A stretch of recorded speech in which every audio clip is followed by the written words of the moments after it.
नमस्कार दोस्तों, study point and tele channel में आपको फिर से एक बार स्वागत है। आज की इस वीडियो में हम जानने वाले हैं कि किस तरीके से आप टेली प्राइम में टीडीएस को इनेबल कर सकते हैं। तो सबसे पहले हम ये जान लेते हैं कि टीडीएस क्या होता है तथा इसका फुल फॉर्म क्या होता है। तो टीडीएस एक तरीके का टैक्स होता है जो हमारे इनकम है या फिर जो हमारे सोर्स है उस पर ये लगता है। जब हम कोई इनकम करते हैं, चाहे वो किसी भी सोर्स से हो, चाहे वो रेंट से हो सकता है, चाहे वो आपके फ़ीस से हो सकता है, चाहे वो आपके सैलरी से हो सकता है, तो जो भी आपका इनकम का सोर्स है उसमें से जो अमाउंट डिडक्ट होता है उसी को हम टीडीएस कहते हैं। तो यहाँ पे आपने टीडीएस का जो कॉन्सेप्ट है उसको समझ लिया। तो आगे चलिए हम जानते हैं कि टेली में किस तरीके से आप इसको एंट्री कर सकते हैं और इसको इनेबल कर सकते हैं। उसके लिए आपको सबसे पहले यहाँ पे कंपनी क्रिएट करना पड़ेगा। तो चलिए हम सबसे पहले एक नई कंपनी क्रिएट कर लेते हैं। और कंपनी क्रिएट करने का जो शॉर्टकट की होता है वो है आपका अल्ट की। तो यहाँ पे हम टीडीएस के नाम से एक कंपनी क्रिएट कर, यहाँ पे आप देख सकते हैं मैंने कंपनी क्रिएट कर लिया है। इसके अलावा अगर आपको कंपनी बनाने नहीं आती या फिर कंपनी से रिलेटेड जो भी ऑप्शन है उसको आप जानना चाहते हैं तो हमारे चैनल में इससे रिलेटेड वीडियो बनी हुई है, तो इसे आप देख सकते हैं और इसके बारे में पूरी जानकारी प्राप्त कर सकते हैं। चलिए हम आगे बढ़ते हैं। इसको आप कंट्रोल लेकर के एक्सेप्ट कर लीजिए। उसके बाद यहाँ पे आपको ऑप्शन मिलेगा F11 का। तो इसमें आपको यहाँ पे ऊपर का जो दो ऑप्शन है मेंटेन अकाउंट और नीचे जो बिल वाइज है उसको दोनों को यस करना है। और नीचे आपका जो इन्वेंट्री वाला है इसको आपको नो करना है, क्योंकि हम टीडीएस में इन्वेंट्री को मेंटेन नहीं करेंगे। तो यहाँ पे हम इसको नो कर देते हैं। और नो करने के बाद यहाँ पे आपको अगला जो ऑप्शन मिलेगा वो है आपका जीएसटी का। तो इसमें हम जीएसटी को भी इनेबल नहीं करने वाले हैं, क्योंकि हमने इसको जीएसटी वाले पार्ट में सीखा था कि किस तरीके से आप जीएसटी को इनेबल कर सकते हैं। अगर आपको जीएसटी नहीं लगाने आता या फिर जीएसटी लगाने में कोई प्रॉब्लम आता है तो आप हमारे चैनल से ये वीडियो देख सकते हैं, जिससे आपको कोई दिक्कत नहीं आएगी। तो अभी हम फ़िलहाल के लिए इसको नो कर देते हैं। और इसके नीचे जो ऑप्शन दिया हुआ है टीडीएस का, इसको हम यस करेंगे। और जैसे ही हम इसको यस करते हैं, यहाँ पे आपको सबसे पहला जो ऑप्शन मिलेगा वो है 10 रजिस्ट्रेशन नंबर। तो जो भी आपने 10 रजिस्ट्रेशन नंबर बोलते हैं, तो यहाँ पे हम जो हमारा रजिस्ट्रेशन नंबर है उसको डाल देते हैं। ये 10 डिजिट का होता है। उसके बाद हम आगे बढ़ते हैं और यहाँ पे आपका जो 10 नंबर है उसको आप यहाँ पे डाल सकते हैं। वो रजिस्ट्रेशन नंबर था और ये आपका 10 नंबर है। तो यहाँ पे हम डाल देते हैं, जिसका फुल फॉर्म होता है tax deduction and collection account number, या फिर इसको टैक्स अकाउंट नंबर भी हम बोल सकते हैं। तो यहाँ पे भी हम डाल देते हैं जो आपका 10 नंबर है। उसके बाद हम इंटर करेंगे और यहाँ पे डिडक्टर टाइप, यहाँ पे जो आपका टीडीएस डिडक्ट कर रहा है वो कौन सा टाइप है, कोई कंपनी है या कोई इंडिविजुअल है। तो वहाँ पे हम यहाँ पे कंपनी डाल सकते हैं, क्योंकि हम जो काम करते हैं वहाँ पे कोई कंपनी ही हमें ऑपरेट करती है या फिर हमें जॉब देती है। तो यहाँ पे हम कंपनी का ही डाल देते हैं। उसके अलावा हम इंडिविजुअल भी डाल सकते हैं अगर कोई इंडिविजुअल हमारा टीडीएस डिडक्ट कर रहा है तो। इसके अलावा यहाँ पे दिया हुआ है डिडक्टर ब्रांच डिवीज़न। यहाँ पे अगर आपका जो डिडक्टर है उसका आपको यहाँ पे ब्रांच या जो वो कहाँ का रहने वाला है उसको आपको डालना है। तो यहाँ पे हम उसका जो डिडक्टर ब्रांच है या फिर डिवीज़न है उसको हम डाल देते हैं। उसके बाद set alter detail of person responsible, मतलब जो आपका टीडीएस डिडक्ट कर रहा है उसके लिए कौन रिस्पॉन्सिबल है, क्योंकि अलग अलग तरीके के पर्सन जो रहते हैं वो टैक्स डिडक्ट करते हैं, क्योंकि वो कंपनी के अंडर में उसके बिहाफ में उसको डिडक्ट करते हैं। तो यहाँ पे हम उस पर्सन का डिटेल भरेंगे जो हमारा टीडीएस डिडक्ट कर रहा हो। तो यहाँ पे हम इसको यस करेंगे और यस करने के बाद यहाँ पे हम उससे रिलेटेड जितने भी डिटेल्स हैं उसको फिल करेंगे। जैसे कि यहाँ पे उसका नाम डालना है तो यहाँ पे हम उसका नाम डाल देते हैं और यहाँ पे उसके फादर का नाम डाल देते हैं और उसके जस्ट नीचे डेजिग्नेशन या फिर उसका जो भी पद है उसको डाल देते हैं। तो यहाँ पे हम लिख देते हैं अकाउंटेंट। और उसके जस्ट नीचे आपको उसका पैन कार्ड नंबर लिखना है, तो यहाँ पे हम पैन कार्ड नंबर भी लिख देते हैं उसका। उसके बाद यहाँ पे आपको उसका फ्लैट नंबर, उसका जो एड्रेस है वो सब भी डालना है। तो यहाँ पे आप उसका फ्लैट नंबर भी डाल सकते हैं। उसके नीचे name of the promises building, उसका जो बिल्डिंग है उसका नंबर भी आप यहाँ पे डाल सकते हैं। उसके बाद रोड स्ट्रीट लाइन, तो यहाँ पे हम जी रोड लिख देते हैं।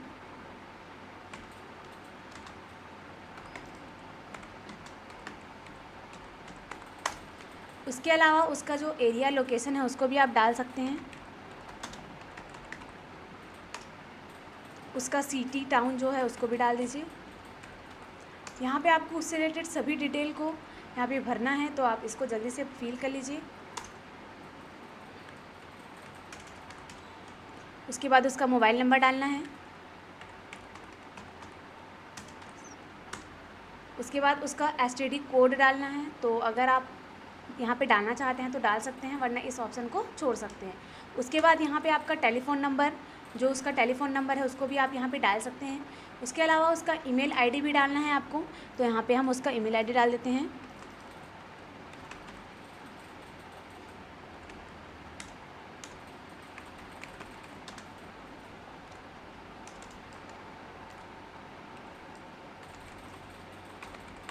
और यहाँ पे पूरे डिटेल्स को फिल करने के बाद इसको आपको कंट्रोल ए करके एक्सेप्ट कर लेना है।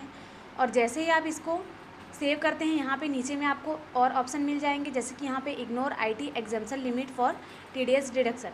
मतलब आपका जो आपने आईटी एग्जाम्पशन लिमिट डाला हुआ है, आगे हम इसके बारे में चर्चा करेंगे।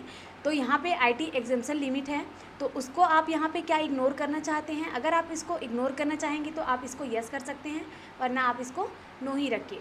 उसके नीचे आपको active TDS for stock item, अगर आप जो टीडीएस है उसको आप स्टॉक आइटम्स के लिए भी इनेबल करना चाहते हैं तो इस ऑप्शन के जरिए आप उसको यस कर सकते हैं।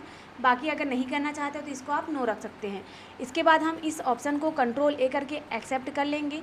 तो यहाँ पे आप देख सकते हैं जो टीडीएस है उसको मैंने टेलीप्राइम में इनेबल कर लिया है। और आपने टीडीएस में रजिस्टर कराया होगा तो वहाँ पर आपको एक नंबर दिया जाता है, जिसको हम जो आपका F11 का जो फीचर है इसमें हमने ऑप्शंस को यस कर दिया है। उसके बाद हम इसको कंट्रोल ए करके एक्सेप्ट कर लेंगे। और एक्सेप्ट करने के बाद यहाँ पे आप देख सकते हैं जो आपका टीडीएस है वो कंपनी आपका क्रिएट हो चुका है। इसके बाद आपको जो आपका अगला स्टेप है वो है आपका सेकंड नंबर का लेज़र क्रिएशन। तो लेज़र क्रिएट करने के लिए यहाँ पे आपको क्रिएट में जाना है। और जैसे ही आप क्रिएट में जाएंगे यहाँ पे आपको ऑप्शन मिलेगा लेज़र का, तो लेज़र में जाएंगे और यहाँ पे आप एक जो आपका एक्सपेंस है उसका आप एक लेज़र बना लीजिए। और आपका जो पार्टी है जिसको आपको सैलरी पे करना है या फिर जिसका आपको टीडीएस डिडक्ट करना है, उसका आप यहाँ पे जो इनकम का सोर्स है उसको यहाँ पे लिख सकते हैं। और उसके अलावा आपको एक टीडीएस जिसके लिए आपको बनाना है उसके नाम से आपको टीडीएस का एक लेज़र बनाना है। तो चलिए इसको स्टार्ट करते हैं। जैसे कि हम यहाँ पे सैलरी का ले लेते हैं, तो सैलरी हम यहाँ पे लिख देते हैं। और हम क्योंकि टीडीएस डिडक्ट कर रहे हैं तो ये सैलरी जो है वो हमारे लिए एक्सपेंस है, तो यहाँ पे हम नीचे इंटर करके आ जाएंगे और इसका ग्रुप हम डाल देंगे इनडायरेक्ट एक्सपेंस। और इनडायरेक्ट एक्सपेंस डालने के बाद यहाँ पे नीचे आपको ऑप्शन मिल जाएगा स्टैट्यूटरी डिटेल्स में इस टीडीएस एप्लीकेबल, तो इसको आपको एप्लीकेबल करना है। और यहाँ पे आप एप्लीकेबल कर सकते हैं इसको। और एप्लीकेबल करने के बाद यहाँ पे आपको मिलेगा नेचर ऑफ पेमेंट, कि आपका जो सैलरी है वो किस टाइप का नेचर है। तो यहाँ पे हम इसको क्रिएट में जाके क्रिएट कर सकते हैं। और क्रिएट में यहाँ पे हम लिख देते हैं salary and commission.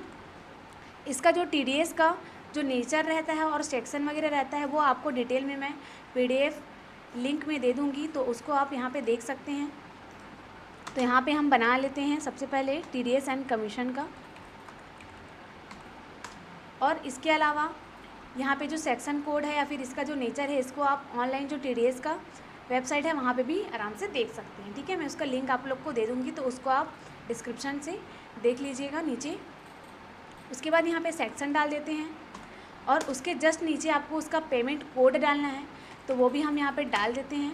Remittance code एक तरीके का कोड होता है जो टीडीएस के लिए यूज़ किया जाता है, फिलहाल तो इसको हम नहीं लिखते।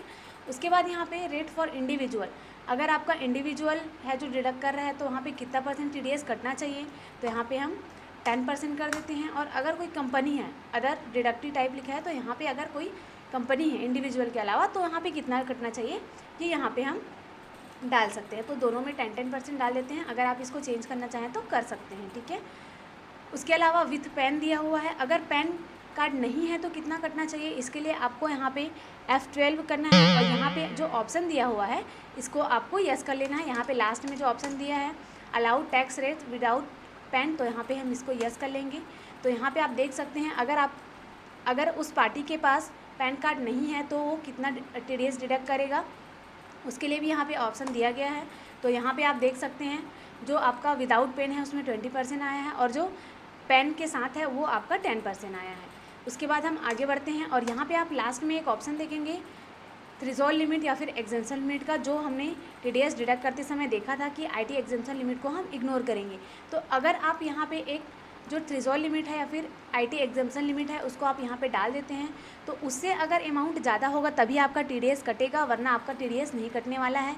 तो यहाँ पे हम 2 लाख रुपए डाल देते हैं और इसको हम इंटर करके यस कर लेते हैं। यहाँ पे 2 लाख का मतलब ये है कि आपका जो टीडीएस है वो आपका अगर इनकम है वो अगर 2 लाख से अगर ज़्यादा हो जाता है तभी आपका जो टीडीएस है वो कटेगा, वरना आपका जो टीडीएस है वो नहीं कटेगा। तो इसको हम यस कर लेते हैं और इसको सेव कर देते हैं। तो यहाँ पे हमने जो उसका डिटेल था वो पूरा फिल कर लिया है। उसके बाद अगर आप इधर डिटेल जो है उसको डालना चाहें तो डाल सकते हैं, और उसका बैंक डिटेल है उसको भी डालना चाहें तो डाल सकते हैं, और नीचे आपको उसका पैन नंबर या फिर आईटी नंबर वो भी आप अगर डालना चाहें तो भी डाल सकते हैं। इसके अलावा इसको आप कंट्रोल ए करके एक्सेप्ट कर लीजिए। तो यहाँ पे जैसे ही आप इसको एक्सेप्ट करेंगे तो अगला रिजल्ट बनाने का आएगा। तो अगला हम उस पार्टी का बना लेते हैं जिसको हमें सैलरी पे करना है। तो यहाँ पे हम बना लेते हैं राम कुमार का, और इसको हम डाल देंगे सन्ड्री क्रेडिटर, क्योंकि ये पैसे लेने वाला है और हम देने वाले हैं। तो यहाँ पे इसको हम सन्ड्री क्रेडिटर या फिर लेनदार में डाल देते हैं। उसके बाद यहाँ पे आपको फिर से लास्ट में आ जाना है और टीडीएस को यहाँ पे यस कर लेना है, और यहाँ पे आपको डालना है डिडक्टिव टाइप कि डिडक्टिव जो टाइप है वो कौन सा है। तो हमने यहाँ पे कंपनी डाला हुआ था, तो कंपनी देख लेते हैं। और यहाँ पे देख सकते हैं आप कंपनी 2 टाइप का दिया हुआ है, एक रेसिडेंट और एक नॉन रेसिडेंट। रेसिडेंट का मतलब होता है जो इंडिया में या फिर जो उस देश में रह रहा हो, और नॉन रेसिडेंट का मतलब है जो वहाँ पे नहीं रह रहा हो। तो हम यहाँ पे रेसिडेंट डाल देते हैं। और उसके अलावा यहाँ पे आपको deduct TDS in same voucher दिया हुआ है, तो इसको भी आपको यस कर लेना है। और यहाँ पे आपको उस पार्टी का पूरा डिटेल फिल करना है, जैसे कि उसका स्टेट हो गया, और यहाँ पे उसका पिन कोड नंबर, यहाँ पे आपको उसका पिन कोड नंबर डालना है। और उसके अलावा आपको यहाँ पे उसका मोबाइल नंबर जो भी डिटेल्स है उसको आपको यहाँ पे फिल करने है।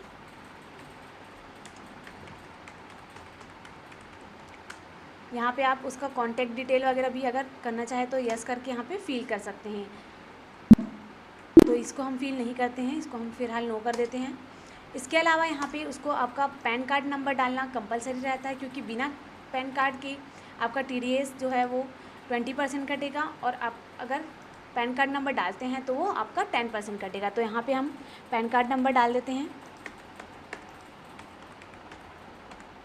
और पैन कार्ड नंबर डालने के बाद यहाँ पे आपको नीचे और डिटेल्स मिलेगा पैन कार्ड से रिलेटेड, तो इसे भी आप अगर यस करके डालना चाहे तो डाल सकते हैं, ठीक है। अगर नहीं डालना चाहे तो इसको नो भी कर सकते हैं।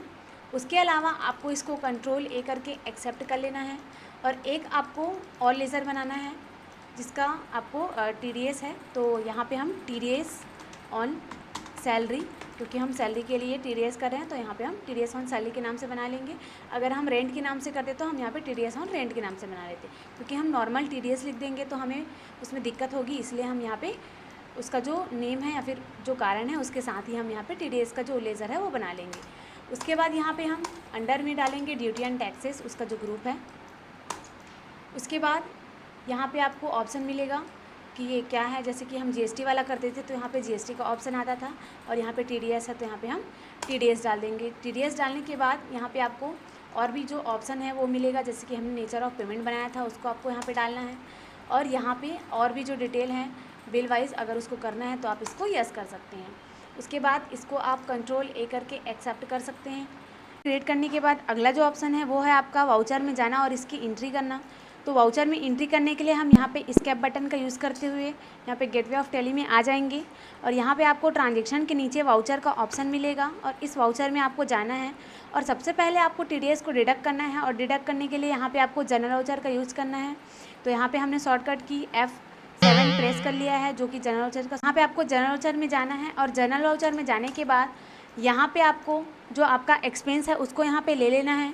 तो यहाँ पे हम जो सैलरी का लेज़र बनाए थे उसको हम ले लेते हैं, और यहाँ पे हम अमाउंट डाल देते हैं। जैसे कि अगर हम इसमें 50,000 डालते हैं तो यहाँ पे आपका जो टीडीएस है वो नहीं कटेगा, क्योंकि हमने जो एग्जेम्पशन लिमिट डाला था वो 2 लाख से ज़्यादा था। तो यहाँ पे हम अमाउंट है उसको चेंज कर देते हैं, और यहाँ पे हम 2,50,000 रुपये डाल देते हैं। और यहाँ पे जैसे ही आप इंटर करेंगे यहाँ पे आपको नीचे क्रेडिट में उस पार्टी का नेम लिख लेना है। तो यहाँ पे हमने राम कुमार के नाम से बनाया था, तो उस लेज़र को ले लेते हैं। तो यहाँ पे आप देख सकते हैं जो आपका TDS है वो डिडक्ट हो चुका है। और यहाँ पे फिर से आपको इंटर करने के बाद यहाँ पे आपका जो TDS का जो आपने लेज़र बनाया था उसको लेना है। तो यहाँ पे आप देख सकते हैं आपका जो TDS है वो डिडक्ट हो चुका है।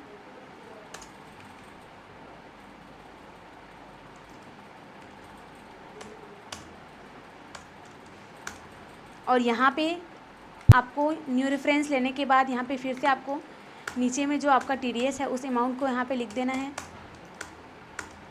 और एंड ऑफ लिस्ट कर देना है। तो यहाँ पे आप देख सकते हैं जो आपका TDS है वो कट चुका है।